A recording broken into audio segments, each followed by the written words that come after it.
Hallelujah. क्रिस्त में मेरे प्यारे मित्रों, यह चालीसा के दिनों में फिर हम वजन स्वीकार करते हुए एक एक वजन ऐसे दावा करते हुए चालीसा के दिनों में पाप बोध और पश्चाताप के साथ हम आएंगे, प्रभु से आशीष पाएंगे। सबको हार्दिक स्वागत है। इस प्रार्थना में जुड़े हुए हम हमारे परिवार में, व्यक्तिगत जीवन में, रोग बीमारी में, हर एक रुकावटों में ये वचन द्वारा प्रभु हमको आशीष देता है।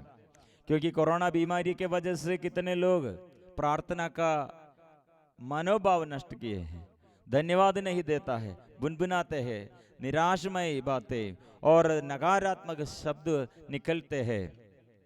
लेकिन कैदी गृह में संत पौलुस और सीलास क्या किया है? आधी रात वे लोग धन्यवाद, स्तुति, आराधना किया है। कहाँ है ईश्वर? ये कैदी गृह में भी प्रभु का ये उपस्थिति है। इसलिए ये विपत्ति के समय हमारे आगे प्रभु है और हमारे आगे पीछे प्रभु है। हमें सदा संरक्षण देने के लिए प्रभु है। क्योंकि प्रभु के ये शक्ति और सामर्थ्य ऐसे तुच्छ नहीं समझना, हम स्वीकार करना, प्रभु का सामर्थ्य स्वीकार करो। इसलिए पौलुस ने इसलिए हमें ये संदेश समझाया। थिस्सलुनीकियों का पत्र अध्याय 5 में, थिस्सलुनीकियों चैप्टर 5 पद संख्या चैप्टर 5 पद संख्या 16, 17, 18 तीन वचनों द्वारा याद दिलाते हैं, आप लोग हर समय प्रसन्न रहे, निरंतर प्रार्थना करते रहे, सब बातों के लिए ईश्वर को धन्यवाद दे। क्योंकि ईसा मसीह के अनुसार आप लोगों के विषय में ईश्वर की इच्छा यही है। मतलब कितने हमारे अनुग्रह इस्राएली लोगों के जीवन में, हम समझते हैं इस्राएली लोगों के जीवन में कितने अनुग्रह प्रभु शक्ति और सामर्थ्य दिया, प्रकट किया, अनुग्रह प्रदान किया। लेकिन बीच बीच में छोटे छोटे समस्या में वे लोग पिछले दिनों में कितना अनुग्रह प्रभु किया है भूल जाते हैं। शत्रु कितना बड़ा है और राजा फिरो और शत्रु लोग उसके देखते हुए, उसके आगे देखते हुए और अपने ईश्वर को छोटा करते हैं, शत्रु को ऐसे बड़ा करते हैं। कितने लोग ऐसे अपने विपत्ति बड़ा है, अपने बीमारी बड़ा है और अपने रोग और अपने ये परिवार के अशांति और ऐसे अभिशाप, ये बड़ा है, सदा यह बातें करते रहे, ये स्वीकार करते हैं। लेकिन प्रभु इस वक्त प्रभु कहाँ है? प्रभु का शक्ति कहाँ है? प्रभु की पाप क्षमा कहाँ है? प्रभु की चंगाई की शक्ति कहाँ है? यह हम छोटा करते हैं। प्रभु ने कहा, क्या कहा? आप लोग हर समय प्रसन्न रहे, शैतान को अधिकार नहीं देना, निरंतर प्रार्थना करते रहे, अब बुनबुनाना नहीं करना और सब बातों के लिए ईश्वर को धन्यवाद दे, निराश नहीं करना। क्योंकि ईसा मसीह के अनुसार आप लोगों के विषय में ईश्वर की इच्छा यही है। और इसका फल क्या है? इसलिए आत्मा की प्रेरणा, फिर वचन में आगे बढ़ते, आत्मा की प्रेरणा का दमन नहीं करे। हम प्रार्थना छोड़ देता है, हम निराशमय जीवन में और भुनभुनाते हुए और ऐसे जीवन में क्या होता है? आत्मा को दमन करते हैं। इसलिए आत्मा द्वारा अभिषेक, चंगाई का वरदान, छुटकारा की वरदान, ज्ञान, विवेक, बुद्धि और संयम और शांति, ऐसे आनंद और सब अनुग्रह हम नष्ट करते हैं। इसलिए धन्यवाद के अभाव में, प्रार्थना के अभाव में और निराशमय जीवन में हम शैतान को अधिकार देता है। प्रिय मित्रों, फिर से हम आएंगे। कितने शरीर में समस्या होगा, जीवन में कितने समस्या होगा, कितनी कठिनाई, कठिन परिस्थिति होगा।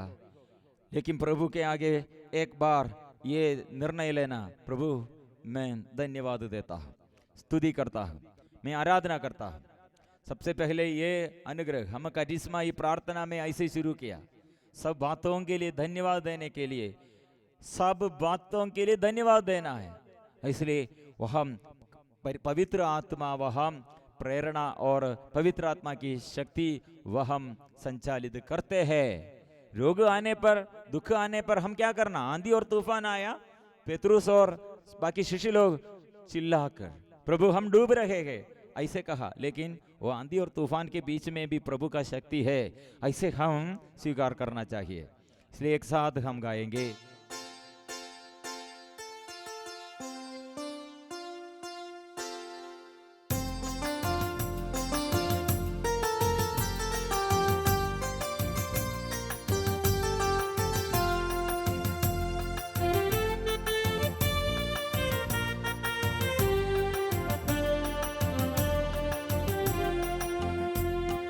आप लोग हर समय प्रसन्न रहे, निरंतर प्रार्थना करते रहे, सब बातों के लिए ईश्वर को धन्यवाद दे।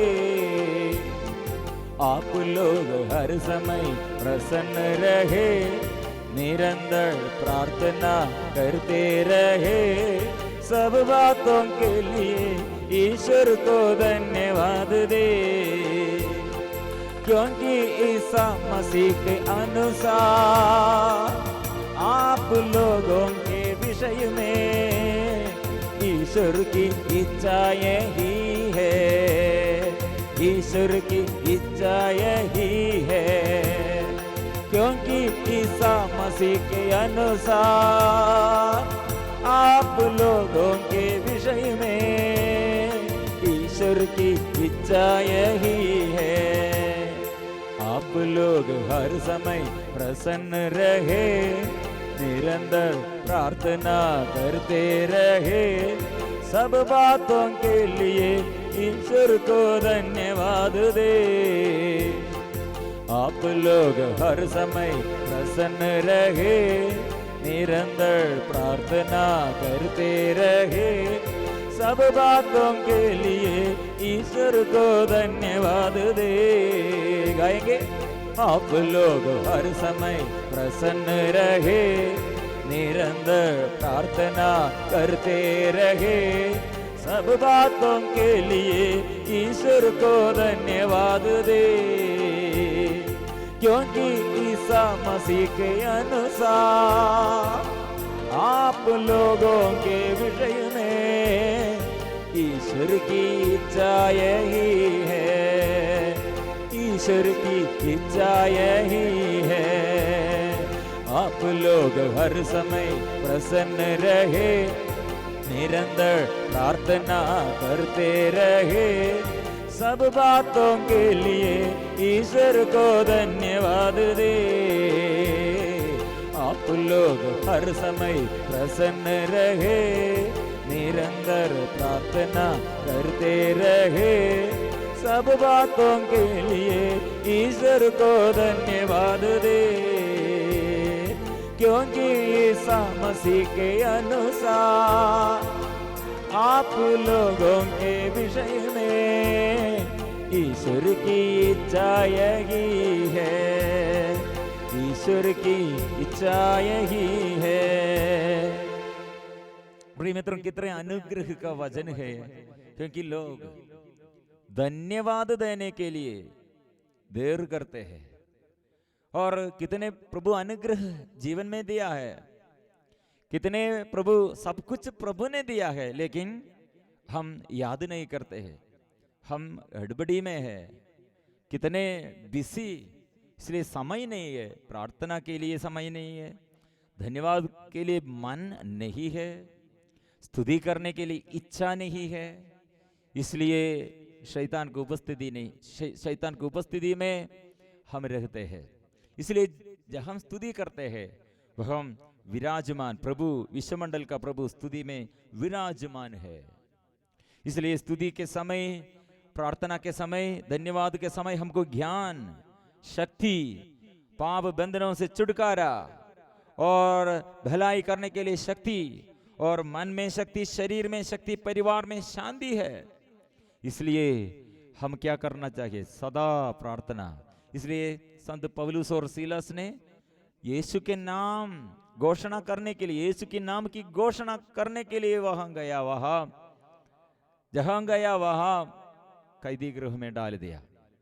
हमारे जीवन में ऐसे अचानक समस्या आएगा, बीमारी आएगा, दुर्घटनाएं आएगा, लेकिन हम विश्वास नहीं छोड़ना, फिर प्रतीक्षा करना। प्रभु की प्रतीक्षा करो, दृढ़ रहो, धन्यवाद के साथ निरंतर प्रार्थना करते हुए, धन्यवाद देते हुए शैतान के सारे बंधनों से हमको छुटकारा है।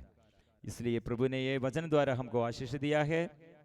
ऐसे हर क्षेत्रों में ऐसे हम धन्यवाद देते हुए, स्तुति करते हुए, आराधना करते हुए छुटकारा पाएंगे, स्वास्थ्य लाभ, शरीर में चंगाई पाएंगे। ऐसे बड़े बड़े बीमारियों से, लाइलाज बीमारी से और अभिशाप से, श्रापों से प्रभु से छुटकारा पाएंगे। प्रिय मित्रों, इस वचन द्वारा प्रभु हमको ये अनुग्रह दिया है, इसलिए ये वचन सबको मिलने के लिए हम प्रयास करना। सब हमारे आगे कितने लोग ऐसे निवेदन भेजा है, निवेदन हम कितने लोगों के लिए हम प्रार्थना करना है, सबके लिए हम यह धन्यवाद देना और ये वचन भेजना चाहिए। ऐसे भेजते हुए ये चैनल सब्सक्राइब कीजिए, ऐसे एक दूसरे को ये भेजते हुए ईश्वर का सेवक बन जाइए। सबको जय जय यीशु।